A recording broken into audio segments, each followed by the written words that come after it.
বাড়িতে বসে যদি বগুড়ার ঐতিহ্যবাহী রান্নার স্বাদ ও টেস্ট তোমরা বাড়িতে রান্না করে খেয়ে পেয়ে থাকো তাহলে তো কোনো কথাই হবে না। আর রান্নাটা দেখতে যতটা সুন্দর খেতে তার থেকেও বেশি স্বাদ। তাই ভিডিওটা না টেনে সম্পূর্ণ দেখার অনুরোধ রইল। শুরু করছি মহান ঈশ্বরের আশীর্বাদ আর তোমাদের ভালোবাসা নিয়ে। রাতুল কিচেন উইথ ভিলেজ ফুডের নতুন একটা রান্নায় তোমাদের সবাইকে স্বাগত। আজকে তোমাদের তৈরি করে দেখাবো বগুড়ার ঐতিহ্যবাহী রান্না আলু ঘাটি। তাহলে আর কথা না বাড়িয়ে রান্নাটা শুরু করা যাক। আলু ঘাটি রান্নার প্রধান উপকরণ হলো আলু। তাই প্রথমে চুলায় আগুন জ্বালিয়ে কড়াইতে জল দিয়ে আলু সেদ্ধ হতে দিয়ে দেব। পেঁয়াজ ও রসুন ছুলে বাটনায় ভালো করে মিহি করে বেটে নেব। আলুগুলো সেদ্ধ হয়ে গেলে জল ঝরিয়ে খোসা ছাড়িয়ে নেব। খোসা ছাড়ানো শেষে গরম থাকার কারণে একটা হাতা দিয়ে আলুগুলো ভেঙে নেব। আলু ঘাটি রান্না করার জন্য আমি 4টি আলু নিয়েছি। তোমরা যদি বেশি পরিমাণে আলু ঘাটি রান্না করতে চাও তাহলে এর থেকে বেশি আলু নিতে হবে।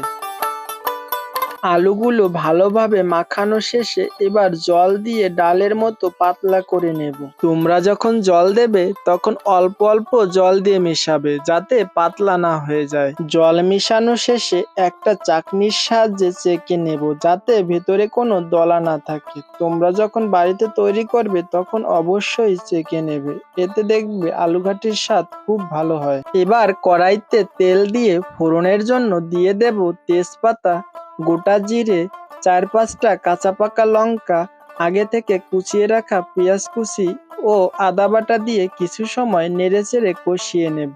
এবার 1 চামচ লবণ, 1 চামচ লঙ্কা বাটা, 1 চামচ জিরে বাটা, 1 চামচ ধনে বাটা ও পরিমাণ মতো হলুদ গুঁড়া দিয়ে একটু জল দিয়ে নেড়েচেড়ে কষিয়ে নেব। কষানো শেষে কালারের জন্য দিয়ে দেব কাশ্মীরি লঙ্কার গুঁড়ো, আর লঙ্কার গুঁড়ো দেওয়া শেষে দিয়ে দেব মাছ। আমি আলু ঘাটি রান্না করার জন্য 5 পিস মিনার কাপ মাছ নিয়েছি। তোমরা যদি চাও রুই, কাতলা বা অন্য কোনো মাছও নিতে পারো। মাছগুলো এবার ভালোভাবে কষিয়ে ঢেকে রান্না করে নিয়েছি। এবার মশলা থেকে মাছগুলো তুলে নেব এবং গরম থাকার কারণে একটা হাতা দিয়ে মাছগুলো ভালোভাবে ভেঙে নেব। মাছগুলো ঠান্ডা হয়ে গেলে হাত দিয়ে কাঁটাগুলো বেছে নেব এবং কাঁটা বাছা শেষে আবারও কড়াইতে দিয়ে দেব।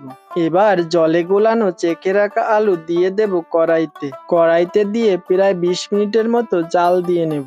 বন্ধুরা, যারা ডাল খেতে খুবই পছন্দ করে তাদের যদি একবার এই আলু ঘাটি রান্না করে খাওয়ানো হয় তাহলে বিশ্বাস করো তারা আর ডাল খেতে চাইবে না, শুধু আলু ঘাটি খাওয়ার জন্য বায়না ধরবে।